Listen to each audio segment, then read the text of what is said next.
Bicara kita pada siang hari ini, beliau adalah Ustaz Valentino Binisi. Mungkin kalau rekan-rekan yang sering datang jalan-jalan ke Gramedia atau beli buku beliau sudah sering menulis buku. Yang paling benar yaitu adalah jangan mau jadi orang gajian sama hidup.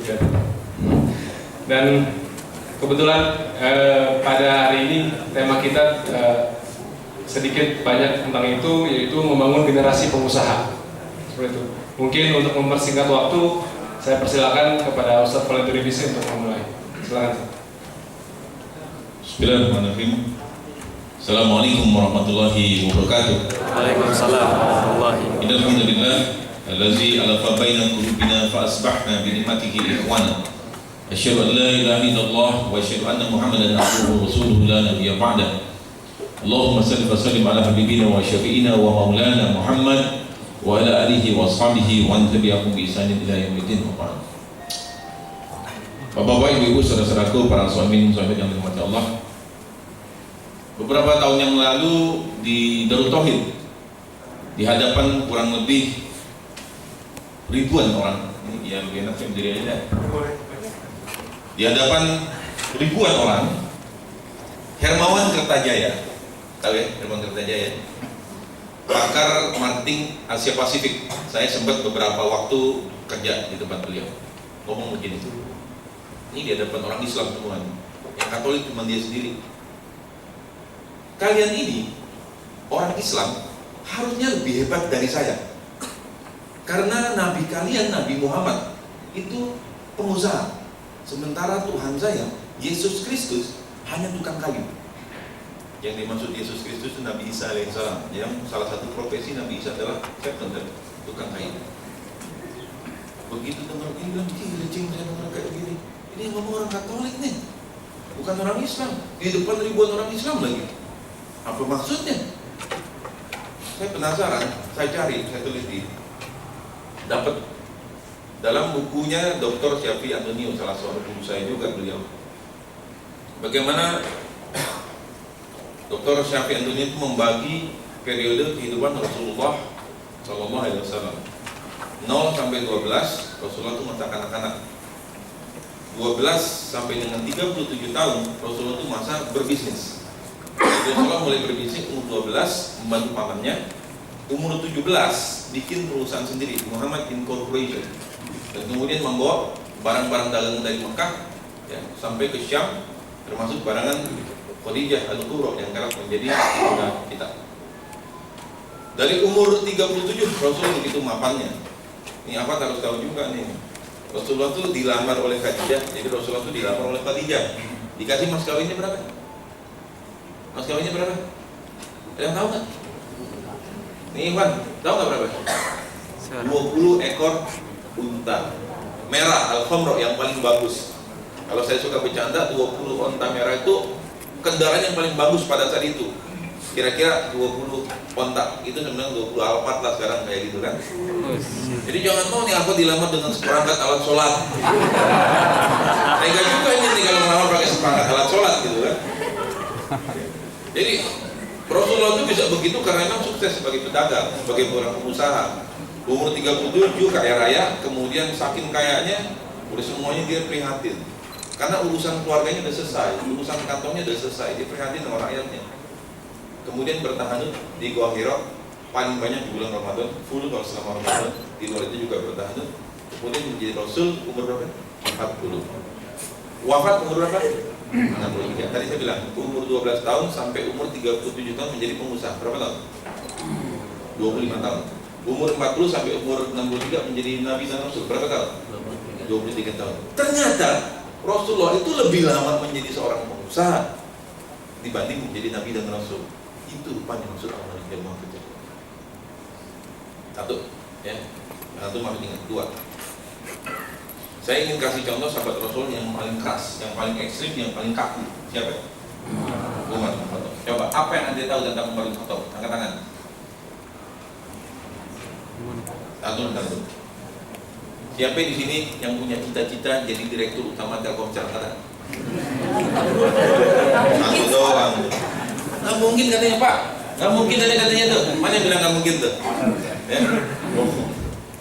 Kemarin saya di lintas arta sama, saya bilang siapa yang bercita-cita menjadi direktur lintas arta? Nggak ada yang berani angkat tangan, cuma angkat tangan aja, apa susahnya? Gratis, ya kan? Tapi curious, ada di situ ada dilutnya. Kemarin itu ada dilutnya. Ya, sini ada dilutnya nggak? Nggak ada kan? Karena dilutnya Kristen. Ya, tahu kan?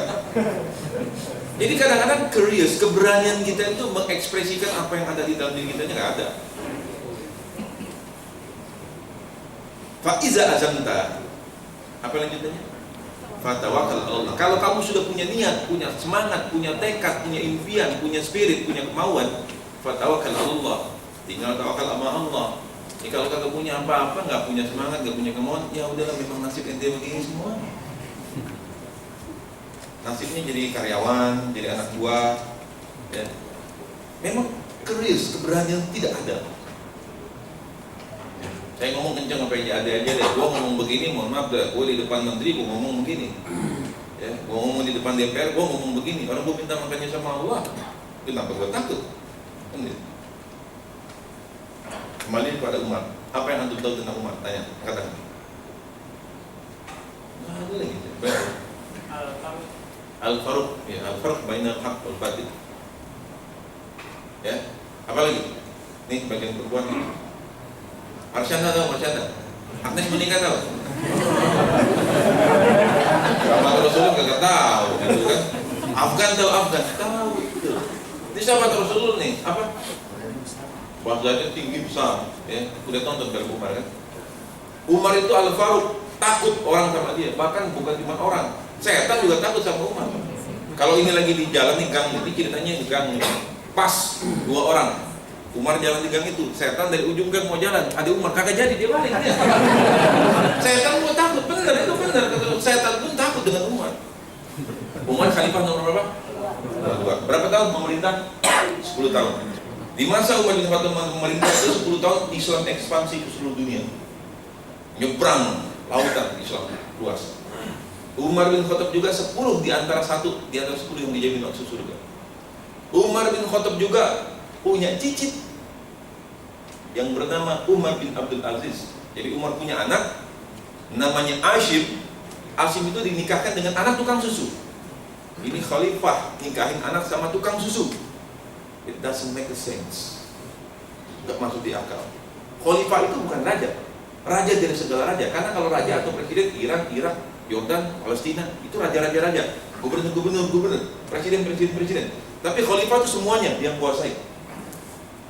Menikahkan anaknya dengan anak tukang susu. Karena tukang susu ini anaknya jujur. Dari anak tukang susu inilah lahir seorang wanita yang bernama Laila. Dari Laila menikah dengan Abdul Aziz, lahirlah Umar bin Abdul Aziz. Dalam sejarah disebut Umar bin Abdul Aziz ini adalah khalifah nomor 5 setelah Abu Bakar, Umar, Utsman, Ali dan Umar bin Abdul Aziz. Kenapa dibilang begitu? Karena gaya kepemimpinan Umar bin Abdul Aziz ini mirip dengan kakek buyutnya yaitu Umar bin Khattab. Padahal ketika dia menjadi khalifah umurnya 37 tahun atau 35 tahun. Sebelum menjadi khalifah dia gubernur. Ada yang namanya Umar bin Abdul Aziz style. Ya, jadi bukan zaman sekarang aja ada fashion style. Zaman dulu juga ada fashion style. Umar bin Abdul Aziz style. Jadi ada pakaian gaya Umar. Wah, kalau jauh itu Umar bin Abdul Aziz kelihatan. Memang elegan betul. Parfumnya itu bisa kecium dari jauh, wangi parfumnya. Jadi sangat berwibawa, sangat perlente, keren, gubernur. Tapi begitu menjadi khalifah dia tinggalin semuanya. Dia kasih hartanya di Baitul Mal, dia hidup di tengah rakyat mereka. Percis seperti kakek buyutnya Umar bin Khattab. Umar bin Khattab juga kita tahu yang bajunya ditambal kan? Bajunya ditambal. Ini khalifah. Persia Romawi dia taklukkan. Kekayaan dia mau pakai baju dari emas juga bisa, pakai baju dari berlian semua juga bisa. Tapi dia pakai baju yang ditambal. Tidur dengan pelepah kurma sehingga berbekas pada badannya kalau bangun. Tapi ada satu yang antum tidak tahu. Umar bin Khattab adalah orang yang amat sangat kaya. Dari mana itu? Saya dapatkan dari sebuah kitab yang berjudul Fiqh Iqtisadiyatu Umar bin Khattab halaman 94 dan halaman 44. Saya menghitung kekayaan Umar bin Khattab dari kitab itu dengan nilai kurs 1,2 juta 6 tahun yang lalu. 1 dinar sama dengan 1,2 juta. Padahal sekarang 1 dinar sama dengan 2,3 atau 2,4 ya juta. Kekayaan Umar bin Khattab dengan nilai kurs yang saya hitung tadi berjumlah 11,2 triliun. Kalau dengan nilai sekarang 22,4 triliun. Satu, Umar bin Khattab. Dua, Utsman bin Affan. Kekayaannya dengan buku yang sama, kitab yang sama, berjumlah 240 miliar. Zubair ibnu Awam sama juga, ratusan miliar. Amr bin As sama juga, ratusan miliar. Abdurrahman bin Auf, seluruh kekayaan para sahabat dijumlahi kalah dengan Abdurrahman bin Auf. Saya sebut 5 nama ya. Yang menarik, ikhwati fillah, Bapak Ibu sekalian, kelima nama yang saya sebut ini adalah semuanya dijamin masuk surga oleh Allah Subhanahu wa taala, oleh Rasul. Kalau sudah dijamin masuk surga, jangan tanya ibadahnya, jangan tanya sholatnya, jangan tanya baca Qurannya, jangan tanya tilawahnya, jangan tanya hafalan Qurannya, jangan tanya jihadnya, jangan tanya sedekahnya, sempurna. Tapi kekayaannya luar biasa. Pertanyaannya, Islam seperti apa yang mereka pahami? Ya Pak Ustadz, ngapain kaya-kaya Pak Ustadz? Kaya juga nggak dibawa mati. Ini yang ngomong gini emang orang yang belum kaya aja.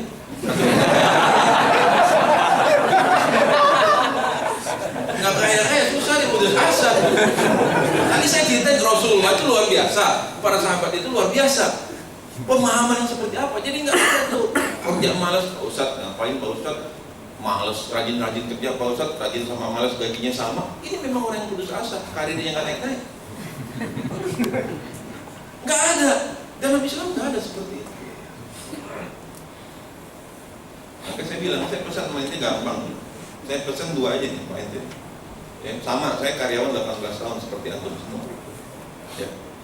Di buku saya yang terbaru, jangan mau sebelum itu jarang gajian. Tadi saya bilang ya, saya walaupun nulis buku itu sudah ratusan ribu kopi. Saya tidak pernah menyuruh satu orang pun keluar dari kantor, tidak pernah. Tidak pernah. Ya. Karena it is my own destiny. Buku itu buku kecelakaan, buku itu untuk atasan saya. Saya buat bagaimana milestone untuk dia jadi menteri, dan sekarang orangnya jadi menteri. Bukunya tidak jadi terbit, kemudian diterbitkan oleh saya sendiri, dan dari situlah saya mendapatkan belasan bahkan puluhan miliar dari situ. Untuk mendapatkan dunia dan akhirat, ya, saya pesan antum cuma 2 aja. Ya, untuk dapetin karir, ini karir kecil, mohon maaf segini dah saya bilang. Karena gue udah pernah nyampe. Saya dalam sejarah Garuda Indonesia hanya butuh waktu 6 bulan sejak diangkat jadi karyawan menjadi manajer termuda dan tercepat dalam sejarah Garuda Indonesia. 26 tahun sudah memimpin 2.500 orang. 26 years old. Dalam usia 30 saya sudah jadi CEO. Resepnya cuma 2. 1, antum semua kalau ingin cepat naik jabatan, ingin dapat dunia, antum harus kerja sampai levelnya workaholic. Sampai level kecanduan kerja keras, totalitas profesional. Levelnya sampai level workaholic.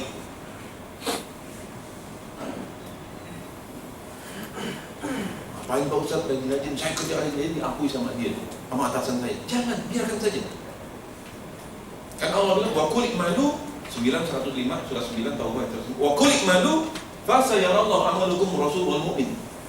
Wasaturaduna ila alimil ghaibi wasyahadah fayunabbiukum bima kuntum ta'malun. Bekerjalah kamu, enggak ada lagi ayat Quran itu ya, dan ayat kitab suci yang memerintahkan bekerjalah kamu.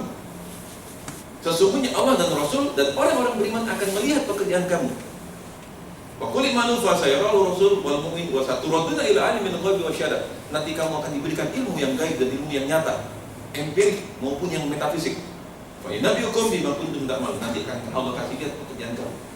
Jadi bekerja dengan sungguh-sungguh sampai level workaholic, sampai level puncaknya, sampai level bersungguh-sungguh, sampai level professional, top of the top. Orang akui atau tidak akui, forget about other people. Tapi Anda mengasah diri Anda menjadi mutiara. Anda menempa diri Anda menjadi berlian. Sekali Anda menjadi berlian, Anda tetaplah berlian. Sekali Anda bersinar menjadi mutiara, Anda tetaplah mutiara. Diakui atau tidak diakui, diakui pekerjaannya, diambil orang lain atau tidak, biarkan saja. Selamanya berlian, dia akan bersinar. Selamanya mutiara, dia akan bercahaya. Hingga suatu saat takdir akan mengangkat antum, mengeluarkan sinarnya itu dengan dapat jabatan, kedudukan apapun di sini atau di tempat yang lain, atau Allah yang akan mengangkatnya, atau orang lain akan mengangkatnya.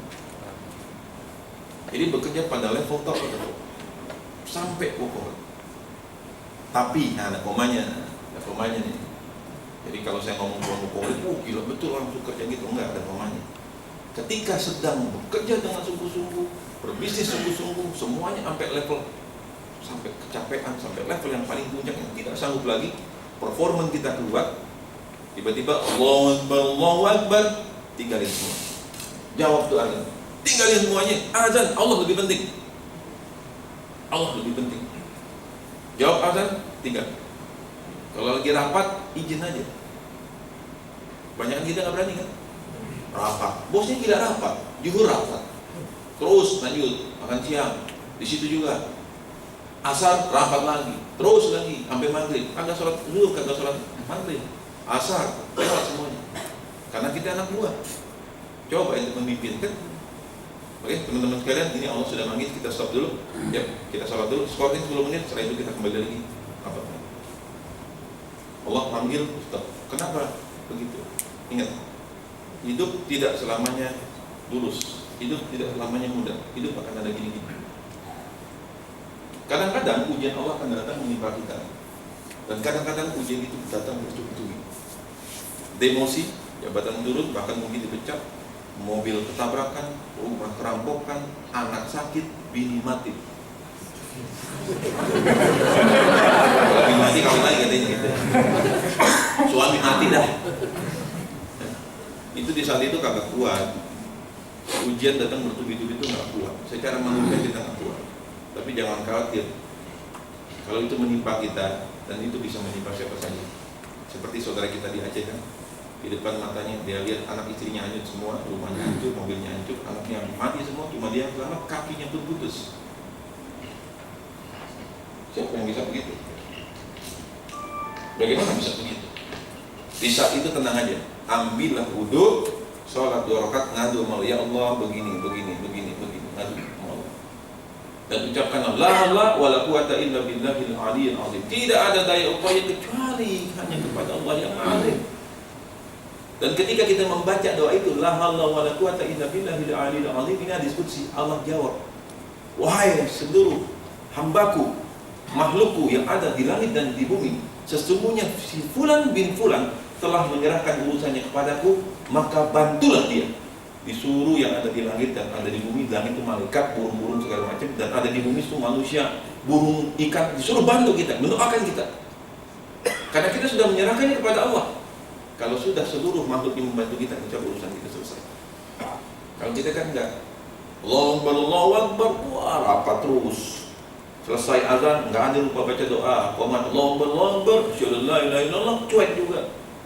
Begitu datang masalah, musibah, bencana, beruntun, baru deh, ngadu, sakit, ya Allah, ampuni aku, ya Allah. Pakai baju koko, datang ke masjid. Dan semua enggak pernah ke masjid. Jangan khawatir. Ya. Kalau antum kerjanya udah totalitas, ibadahnya totalitas, itu Allah bilang nanti silakan buka surat Ar-Rahman. Saya lupa suratnya ayat berapa. Itu surat 55, halaman ketiga dan surat Ar-Rahman. Di tengah. Waliman khafa maqama rabbih jannatan. Dan orang-orang yang takut terhadap Tuhannya, terhadap Allah, dia akan mendapatkan 2 surga. Jannatan, 2 surga. Yang dimaksud dengan jannatan adalah surga di dunia, surga di akhirat. Surga di akhirat nggak usah jelasin. Surga dunia itu akan berupa ketentraman, ketenangan, kedamaian di hati, kekayaan, kelimpahan, keselamatan, keluarga sakinah mawaddah warahmah, duit yang banyak, mobil yang bagus, rumah yang indah, keluarga semua. Waliman khafa maqama rabbih jannatan. Insya Allah kalian sudah bekerja benar dalam hal apapun urusan dunia yang dapat. Kemudian Allah antum pentingkan dunia dan akhirat antum. Pesan yang pertama. Yang kedua, kenapa saya ingin mengangkat topik menciptakan generasi pengusaha? Ini karena saya berbisnis, saya berhubungan bergaul dengan para teman-teman pengusaha. Ada satu keprihatinan saya yang luar biasa. Ketika kita lihat mall-mall di mana-mana tumbuh luar biasa. Properti yang juga luar biasa untuk baca. Properti hari ini, Kompas hari ini, bagaimana harga properti sudah naik ke sen, sudah masuk akal. Ada yang 1 tahun bisa naik 200-300%. Indonesia tahun 2012 yang lalu berada pada urutan nomor 18 dalam negara-negara G20, G20. Artinya apa? G20 itu artinya negara-negara dengan kapitalisasi ekonomi tertinggi di dunia. Indonesia nomor 18. Pada tahun 2030 akan berada pada urutan nomor 7 besar. Dan pada tahun 2050 akan berada pada urutan 5 besar. Yang ngomong bukan saya, tapi yang ngomong adalah analis dunia PBB, PricewaterhouseCoopers, Ernst & Young, dan lembaga-lembaga pemerintah lainnya. Pemerintah senang, ya, pejabat-pejabat senang. Bagi saya cuma satu pertanyaan besar: siapa yang menikmati? Bank kita 90% sudah asing, farmasi kita 99% asing, tanah-tanah sudah saya tidak tahu. Telekomunikasi, Indosat mau dijual. Lagi, apa yang terjadi? Antum sekarang punya rumah, punya anak berapa? Kalau antum punya anak 2, mati antum, rumah itu jadi 2, warisan anak kan? Sekarang yang punya rumah tanya lagi, 10 tahun lagi itu harga rumah berapa? Mampukah anak cucu kita membeli itu? Sekarang saya tanya, satu hal yang paling dasar dalam agama kita, yaitu hukum dasar dalam agama kita SMP, fardu kifayah. Ada yang masih ingat apa definisi fardu kifayah? Suatu kewajiban yang apabila sudah ada satu orang atau sekelompok orang yang melaksanakannya, maka gugurlah kewajiban bagi yang lainnya. Contohnya, sholat jenazah. Gue ini tuh udah dari mana-mana nih, gue tanya kemana-mana, urusannya mayat orang. Bener, fardu kifayah itu jadi memandikan jenazah atau mensolatkan jenazah, itu bener 100%. Tapi umat Islam urusannya jenazah dulu, dari dulu. Kemana mau maju umat Islam urusannya mayat dong. Ini saya kasih contoh ya. Ini katakan nih masjid ini, katakan ini kampung nih. Ini kita zaman satu kampung. Kemudian di sini Allah turunin penyakit dan tidak ada dokter, maka tinggal tunggu yang mati siapa kan? Sehingga menjadi dokter hukumnya fardu kifayah. Nih kita buka puasa, makan kita minum. Kita minum ada minuman yang dikuasai 99% oleh asing. Kita nggak tahu isinya ada apaan nih. Kalau di dalamnya ada barang-barang yang haram, seumur hidup kita mengonsumsi barang haram. Nggak cuma sekedar haram. Bagaimana kalau di dalam minuman makanan itu ada zat-zat yang menyebabkan infertil, tidak subur? Maka orang Islam dalam waktu 5, 10, 20, 30 tahun kemudian menjadi infertil, tidak subur. Anaknya cuma 1, nggak punya anak, 2, paling banyak 3. Sementara yang lain anaknya 7, 10, 15. 97% udah turun, 87% udah turun, 83%, 50 tahun lagi 50-50. Sehingga menguasai pabrik makanan, menguasai pabrik minuman, menguasai industri, menguasai bisnis, hukumnya fardu kifayah. Saya nggak tahu, antum mungkin berpikir hari ini kalau saya sudah terlalu biasa dari dulu Allah memberikan saya karunia untuk bisa berpikir ke depan. Janganlah kau tinggalkan anak keturunanmu dalam keadaan lemah imannya, lemah ilmunya, lemah hartanya, karena mereka akan menghadapi suatu zaman yang tidak sama dengan zaman kamu. Takutkah kita?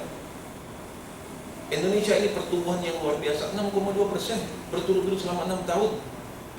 Cuma kalah oleh Cina 7,4%, nomor 2 di dunia tertinggi. Dan memang saya perkirakan ini tidak pernah ada masa seperti sekarang ini. Ya karena saya dari kecil udah berbisnis ya. Tidak ada masa suatu kegairahan di mana bisnis luar biasa tumbuhnya, kemakmuran luar biasa tumbuhnya, tapi memang ketimpangan juga disparitasnya begitu tinggi. Tetapi luar biasa, mall-mall, properti, bangun di mana-mana, gedung tinggi-tinggi, luar biasa. Tapi kita juga harus waspada, khawatir.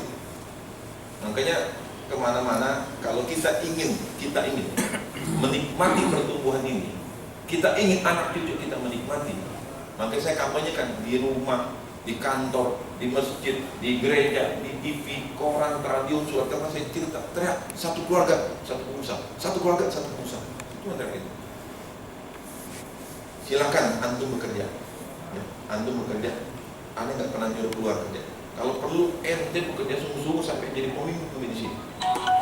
Ya, insya Allah ini semua yang ada di sini nanti nih, ya, pemimpin-pemimpinnya adalah kita. Orang-orang Islam yang memimpin semua khidmat dan segala macam itu. Sehingga apa? Ada warna Allah, ada suara Allah, ada suara Islam di situ. Ada kesolehan di situ. Lau anna ahlal qura amanu wa taqaw la fatahna 'alaihim barakatin minas sama'i wal ardh. Kalau beriman takwa itu keberkahan itu. Makanya dia jangan main-main, kerja sungguh-sungguh supaya itu levelnya naik terus menjadi pemimpin di semua industri di sini. Dan anak kita, saya bilang satu keluarga satu pengusaha, anak kita lah yang nanti yang memiliki ini semua. Saya udah gak bisa bilang bagaimana cara mengambil alihnya. Semuanya sudah tidak ada lagi, tidak kita miliki. Portofolio sudah tidak kita miliki, tapi saya percaya kalau satu keluarga satu pengusaha digaungkan, itu insya Allah biarkan takdir yang berbicara. Biarkan takdir yang menjadi jawaban hidup kita. Kenapa saya bilang satu keluarga satu pengusaha? Sederhana. Ini cerita masa lalu saya. Saya tinggal di Kemayoran. Ada orang Kemayoran sini? Ada orang Kemayoran? Enggak ada. Kemayoran, saya tinggal di Kepu 1 dan di Gang Sekut. Kakak kelas SMA saya adalah Khairul Tanjung, kakak kelas SMA saya. Kakak kelas S1 saya di UI, kakak saya S2 di PP. Dan 3 rumah dari rumah saya waktu masih di sini, Khairul Tanjung. Kekayaan Indonesia, ya, GDP kita, Gross Domestic Product kita tahun 2012, jadi kemampuan menghasilkan ekonomi sebuah negara tahun 2012 kemarin 8.100 triliun. Tapi sayang, 8.100 triliun itu hanya dikuasai oleh 40 orang saja, dinikmati oleh 40 orang konglomerat, dan Khairul Tanjung adalah salah satu. Gaji kita akan naik, gaji Anda semua akan naik, ya, tapi beban hidup akan naik. Bagaimana anak-anak kita? Saya kira. Tapi kalau satu keluarga satu pengusaha, insya Allah. Saya bilang, saya tinggal di Kemayoran, rumah saya 4x6, 4x6. Di situ tinggal saya, ibu bapak saya dan 6 orang saudara saya, 9 orang kami tinggal di rumah seperti itu. Susah, menderita, merana. Ya. Udah begitu, saya nikah waktu masih kuliah semester 8. Istri saya kedokteran gigi di UI, kita menikah, kontrak rumahnya 2,5 meter lebarnya. Jadi kalau tangan lurus, kaki lurus ini, nah, rumah itu mentok, ya, mentok tuh rumah. Karena betapa tipisnya, ya, singkatnya rumah itu. Tapi sudahlah, saya bilang apa? Lahir miskin itu takdir. Lahir miskin itu takdir. Tapi mati miskin itu pilihan. Saya kecil miskin, remaja miskin, dewasa miskin, menikah miskin juga, anak tukang kue istri saya. Sudahlah, lahir miskin itu takdir, tapi mati miskin itu pilihan. Kan nggak ada orang tua yang bilang gini, Pak Ustadz, saya memang udah nenek moyang saya miskin semua, Pak Ustadz. Bapak buyut saya miskin, kakek saya miskin, bapak saya miskin, saya juga miskin. Biarin anak saya miskin, Pak Ustadz, biar dia rasain kita jadi orang miskin. Nggak ada orang tua yang sinting dia. Ya kan? Harus berubah. Saya keluar dari sini yang saya tahu, saya cuma punya Allah. Dari itu saya cuma punya Allah, nggak ada punya yang lain. Saya yakin Allah Ar-Razzaq, Allah Al-Ghani, Allah Al-Muqti. Saya minta aja sama Allah. Allah kasih.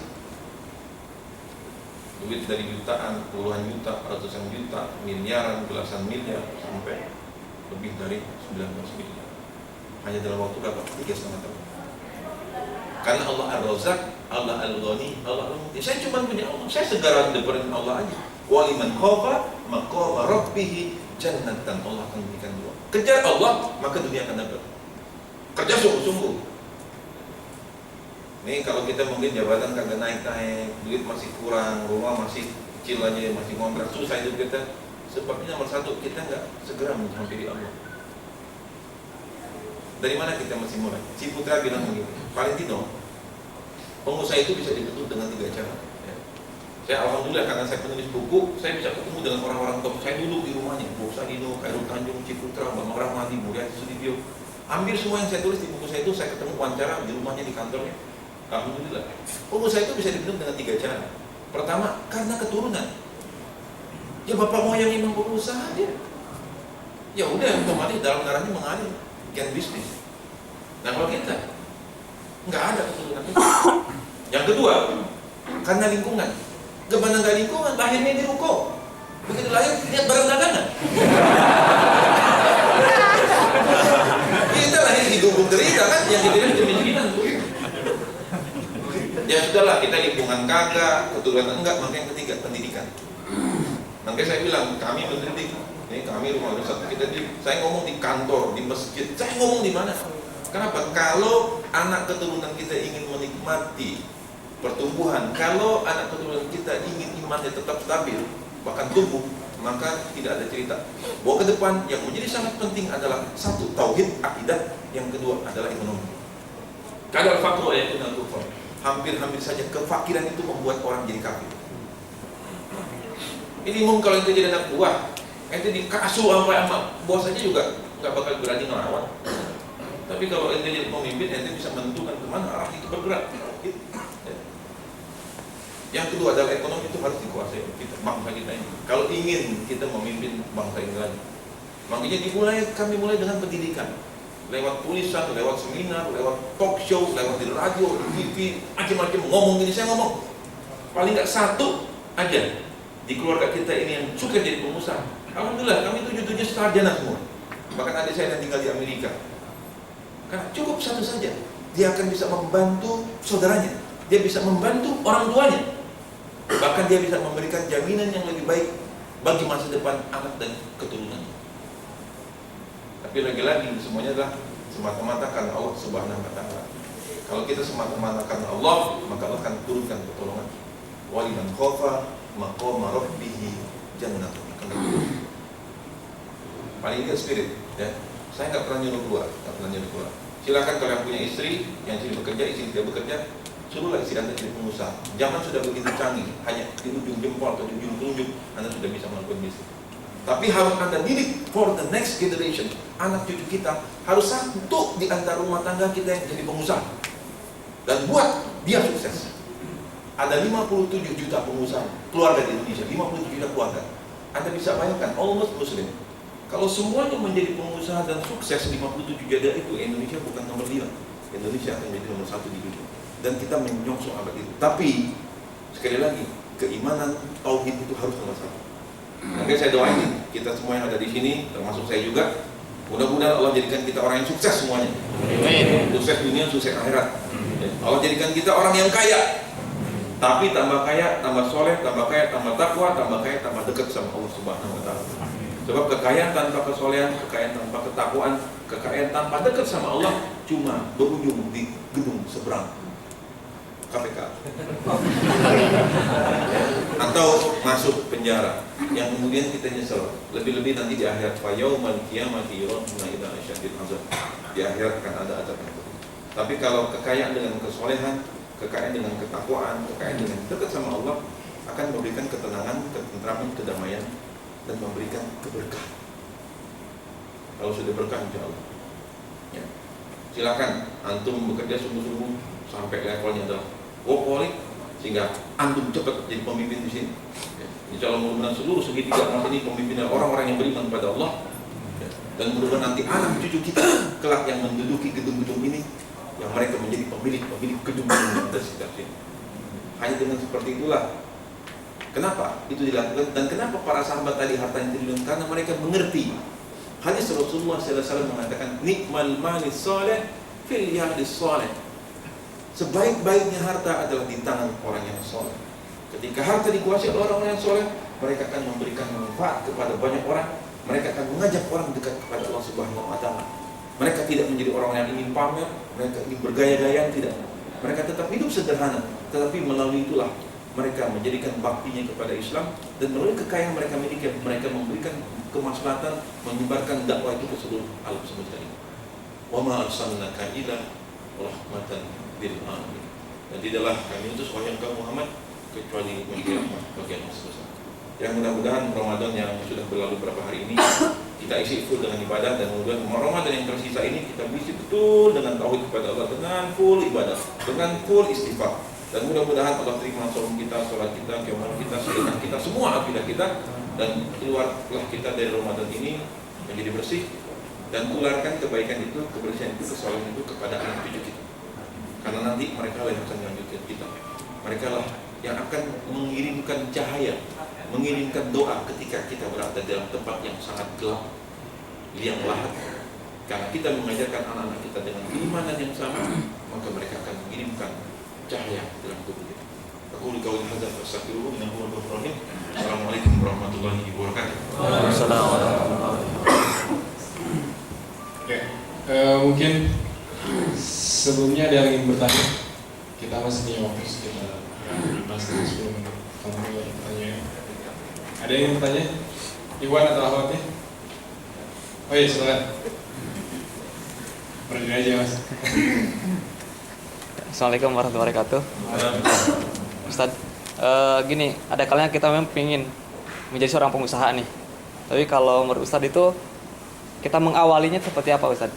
Mengawalinya terus supaya kita istiqomah gitu ya, pertahankan keinginan kita menjadi pengusaha itu. Ya. Terima kasih. Jadi yang pertama, saya tidak pernah menyuruh orang keluar kerja, itu dulu ya. Jangan salah sangka nih. Ini gara-gara saya udah pada keluar semua ntar. Ya. Jadi selalu yang nomor satu adalah niat dulu. Innamal a'malu binniyat wa innamal likulli imri'in ma nawa. Nomor satu niat. Ya, kalau ente nggak pernah punya niat, tadi saya tanya siapa yang bercita-cita menjadi direktur utama Telkomsel. Kalau nggak ada niat, ya udah nasib ente aja. Kalau takdirin naik-naik, kalau enggak kan gitu. Orang nggak ada niat, nggak ada passion, nggak ada gairah, nggak ada impian. Nomor satu niat. Allah bilang faiza azamta, kalau kau sudah punya tekad, punya niat, punya impian, punya keinginan, punya hasrat, punya ambisi, fatawakal Allah. Jadi nomor satu niat. Yang kedua adalah ilmu. Sebab kalau nggak punya ilmu, ntar ente cenderung begini. Coba yang A nggak berhasil, coba yang B lagi, B nggak berhasil, C, D, E, F, G, H, I, J, K, L, M, N sampai Z, balik lagi ke C lagi. Om saya kerja di sebuah perusahaan besar, penerbitan terbesar di Indonesia, 25 tahun, 25 tahun bisnis. Karena nggak punya ilmu, akhirnya apa? 25 tahun selesai berbisnis, bangkrut semuanya. Karena nggak punya ilmu. Oke, kalau kami di Malaysia memberikan ilmunya praktis, cuma 4 langkah aja, 1, 2, 3, 4 jadi pengusaha yang kedua. Sudah banyak buktinya. Murid kami yang paling muda itu berumur 14 tahun. Namanya Vincent Avendra. Dia ikut pelatihan saya, hanya butuh waktu 2 minggu, sekarang umurnya 15. 2 minggu kemudian sampai ikut seminar itu dia punya usaha 1. Sekarang usianya sudah 15, usahanya ada PT 5, perusahaannya 5. Sebelumnya 7, usianya 15 tahun sekarang. Nulis 1 buku dan banyak pembicara di beberapa tempat. Antum bisa lihat di situs saya nanti bisnis2121.com. bisnis2121.com. Ya. Itu yang kedua. Yang ketiga adalah pentingnya komunitas. Alaikum bil jamaah fa inna ma yaqulu zibu minal wahidin. Pentingnya komunitas, pentingnya mentor. Tanpa ada komunitas dan tanpa mentor, begitu dia gagal, pusing-pusing sendiri, stres sendiri. Tapi kalau kita punya mentor, dia akan menunjuk, meng-guide. Dan mentor itu adalah harus orang yang sudah sukses terlebih dahulu. Jangan bertanya mentor juga orang yang sama-sama belum kaya, susah tanya orang yang belum kaya. Tanya bisnis orang yang tidak punya bisnis, tanya sama dosen, dosen gue juga bingung. Ya, 3 aja itu satu. Ya. Niat, ilmu, komunitas, dan semua dilandaskan dalam niat kepada Allah Subhanahu Wa Taala. Biarkan tangan Allah yang bermain, biarkan tangan Allah yang bergerak. Jauh. Baik, ada lagi satu.